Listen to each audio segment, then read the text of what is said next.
अस्सलाम वालेकुम, मैं हूं आपका फार्मासिस्ट डॉक्टर काशिफ शब्बीर और आज मैं आपके लिए लाया हूं मैदे की एक और मेडिसिन एस-ओमेप्राजोल के बारे में इंफॉर्मेशन।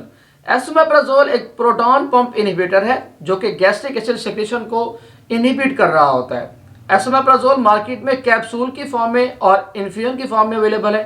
इसका कैप्सूल 20 mg और 40 mg कंपोजिशन में आता है, जबकि इसकी इन्फ्यूजन जो है वो भी 40 mg कंपोजिशन में आती है। अगर हम इसके इस्तेमाल की बात करें तो एसोमेप्राजोल बच्चों को नहीं देना चाहिए। इसके साथ साथ अगर आपको मैदे में बदहजमी का मसला है, इसके साथ साथ अल्सर का प्रॉब्लम है, कटे ढिकार आते हैं, रिफ्लक्स होता है, तेजाबियत होती है, तो इन सब बीमारियों को ट्रीट करने के लिए एसोमेप्राजोल इस्तेमाल होता है। अगर हम इसकी खुराक की बात करें तो अगर इसोफेजाइटिस है, मीन्स आंतों की सोजन हुई है, मैदे की जो आंतें हैं वो सूजी हुई हैं, तो आप इसके 20 mg का एक कैप्सूल 4 से 8 हफ्ते के लिए ले सकते हैं। उससे ये होगा कि आपका इसोफेजाइटिस का जो मसला है वो ठीक हो जाएगा।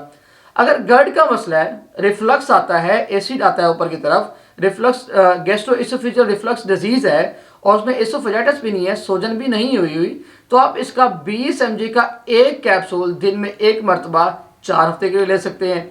तो अगर हम बात करें कि अगर मैदे का अल्सर हुआ है और वो अल्सर इस तरह हुआ है कि बैक्टीरिया की वजह से अल्सर है, एच पाइलोरी की वजह से अल्सर है, तो क्या करेंगे? देन हम ये करते हैं कि इसका 20 mg का एक कैप्सूल दिन में 2 मरतबा लेते हैं। इसके साथ साथ अमोक्सिसिलिन 1 ग्राम दिन में 2 मरतबा लेते हैं और उसके साथ हम ऐड करते हैं क्लैरिथ्रोमाइसिन 500 mg दिन में 2 मरतबा, और ये सारी ट्रीटमेंट हम 7 दिन के लिए लेते हैं। जिससे ये होता है कि बैक्टीरिया की वजह से मेरे का जो अल्सर हुआ होता है वो ठीक हो जाता है। देन कुछ ऐसे लोग हैं जो कि दर्द की मुख्तलिफ गोलियां खाते हैं और उस वजह से उनका मैदा डिस्टर्ब होता है। अगर आपका मैदा दर्द की मुख्तलिफ गोलियां खाने की वजह से डिस्टर्ब है तो उसकी ट्रीटमेंट के लिए आप क्या करेंगे? इसका 20 mg का एक कैप्सूल दिन में एक मरतबा लेंगे और प्रेफरेबली जो हमारा कैप्सूल है इसको हम खाने से पहले लेते हैं। इसे हमेशा नाश्ते से पहले लेना चाहिए, तकरीबन 1 घंटा पहले इसको आप ले सकते हैं।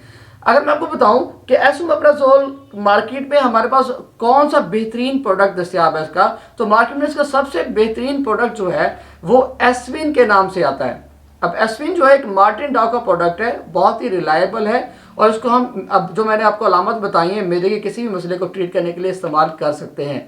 तो अगर हम बात करें कि एसोमेप्राजोल लेने के मुज़र असरात क्या हो सकते हैं, तो इसके मुज़र असरात में सर दर्द हो सकता है, कुछ लोगों को थकावट हो सकती है, कुछ लोगों को स्किन पे रैशेज हो सकते हैं और ये बिल्कुल माइनर से साइड इफ़ेक्ट्स होते हैं।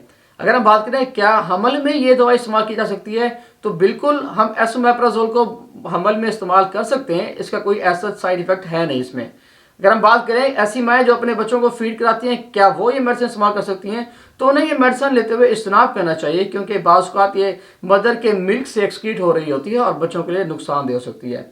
फिर अगर आपको बताऊं कि एसोमेप्राजोल को किन किन दवाइयों के साथ नहीं लेना चाहिए, किन किन दवाइयों के साथ इसके इंटरेक्शंस आते हैं।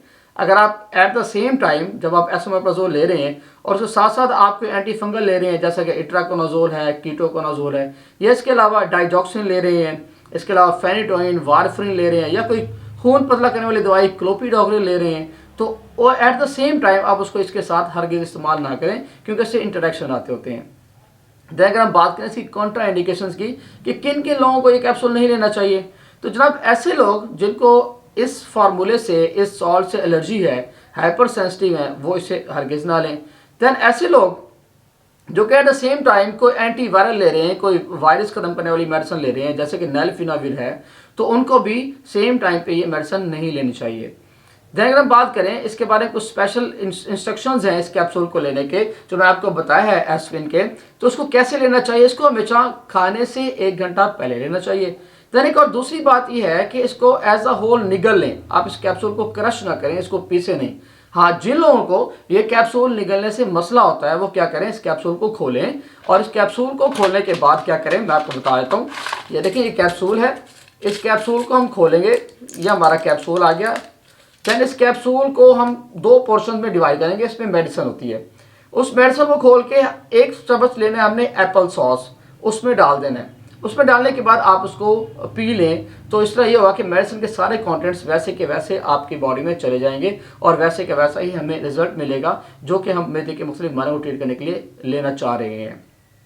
इसके अलावा मजीद भी अगर आप इस मेडिसिन के बारे में कुछ जानना चाहते हैं तो कमेंट सेक्शन में अपने फार्मासिस्ट से पूछना मत भूलिए। शुक्रिया।